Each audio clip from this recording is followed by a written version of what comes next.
Let's mic news at 9। Let's mic समाचारों के साथ मैं महेश सिंह। भारत ने संयुक्त राष्ट्र मानवाधिकार परिषद में ईरान के हालिया सरकार विरोधी प्रदर्शनों पर कार्रवाई की निंदा करने वाले प्रस्ताव के खिलाफ मतदान किया, जिसके बाद ईरान ने भारत को धन्यवाद दिया है। 47 सदस्यों वाली परिषद में पारित इस प्रस्ताव के पक्ष में 25 सदस्यों ने वोट किया, जबकि 14 ने परहेज किया और भारत सहित 7 देशों चीन, पाकिस्तान, इंडोनेशिया, इराक, वियतनाम और क्यूबा ने इसका विरोध किया। ईरान के राजदूत मोहम्मद फतहाली ने एक्स पर भारत की इस सिद्धांत आधारित और न्यायपूर्ण स्थिति की सराहना की और इसे बहुपक्षवाद, राष्ट्रीय संप्रभुता और राजनीतिक रूप से प्रेरित प्रस्तावों के विरोध के रूप में देखा।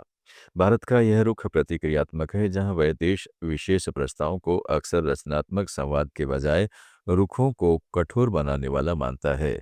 साथ ही चाबहार पोर्ट जैसे रणनीतिक हितों को ध्यान में रखते हुए ईरान के साथ संबंध बनाए रखने पर जोर देता है।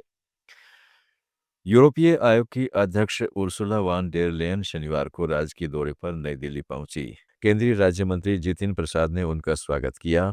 यह दौरा अत्यंत महत्वपूर्ण माना जा रहा है क्योंकि वे और यूरोपीय परिषद के अध्यक्ष एंटोनियो लुइस सेंटोस दा कोस्टा भारत के 77वें गणतंत्र दिवस समारोह के मुख्य अतिथि हैं और 26 जनवरी को परेड में शामिल होंगे।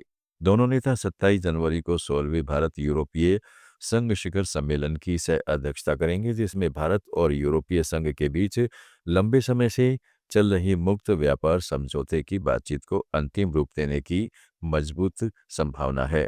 यह समझौता यूरोपीय कारों और वाइन पर टैरिफ कम करने तथा भारतीय इलेक्ट्रॉनिक्स, टेक्सटाइल और केमिकल्स के लिए बड़े बाजार खोलने का रास्ता साफ कर सकता है, जो वैश्विक अनिश्चितताओं के बीच दोनों पक्षों के लिए रणनीतिक साझेदारी को मजबूत बनाने वाला कदम होगा। अमेरिका ने भारत पर लगाए 50% आयात शुल्क को घटाकर 25% करने पर विचार करने के संकेत दिए हैं, जिससे दोनों देशों के बीच व्यापार तनाव में राहत की उम्मीद जगी है। अमेरिकी ट्रेजरी सेक्रेटरी स्कॉट बेसेंट ने एक प्रमुख न्यूज़ वेबसाइट को दिए इंटरव्यू में कहा कि भारतीय रिफाइनरियों ने रूसी कच्चे तेल की खरीद में भारी कटौती की, जिसे ट्रंप प्रशासन ने अपनी कूटनीतिक सफलता बताया और अतिरिक्त 25% टैरिफ हटाने का आधार बनाया।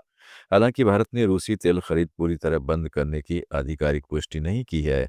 भारत और यूरोपीय संघ के बीच मुक्त व्यापार समझौते की निकटता और वैश्विक स्तर पर अमेरिकी ट्रेजरी बॉन्ड्स की जगह सोने में निवेश बढ़ने की प्रवृत्ति ने भी ट्रंप प्रशासन पर दबाव बनाया है, ताकि भारत जैसे महत्वपूर्ण व्यापारिक साझेदार को खोने का जोखिम न उठाना पड़े। Achieved his goal in many of these things, right? We put 25% tariffs on India for buying Russian oil, and the Indian purchases by their refineries of Russian oil have collapsed. So that is a success. The tariffs are still on. The 25% Russian oil tariffs are still on. I would imagine that there is a path to take them off. So that's a check and a huge success. I will also point out that our virtue signaling. यूरोपीय संघ ने 1 जनवरी 2026 से भारत के लिए generalized scheme of preferences (जीएसपी) के लाभ 2 साल के लिए निलंबित कर दिए है।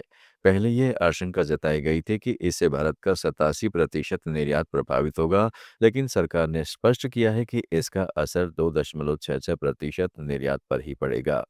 वाणिज्य विभाग के अनुसार 2023 के आंकड़ों में यूरोपीय संघ को भारत का कुल निर्यात 62 अरब 20 करोड़ यूरो था, जिसमें से जीएसपी योग्य हिस्सा 12 अरब 90 करोड़ यूरो था।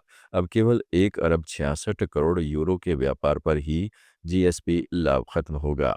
कृषि उत्पादकों को इस निलंबन से बाहर रखा गया है, जबकि चमड़े के उत्पादों को फिर से जीएसपी लाभ मिल गया है। सरकार ने कहा है कि यह कदम भारत की बढ़ती आर्थिक प्रतिस्पर्धा के आधार पर लिया गया है और भारत यूरोपीय संघ के बीच चल रही मुक्त व्यापार समझौते की बातचीत पर इसका कोई सीधा असर नहीं पड़ेगा। समाचारों में फिलहाल इतना ही। जुड़े रहिएगा लेट्स माइक के साथ।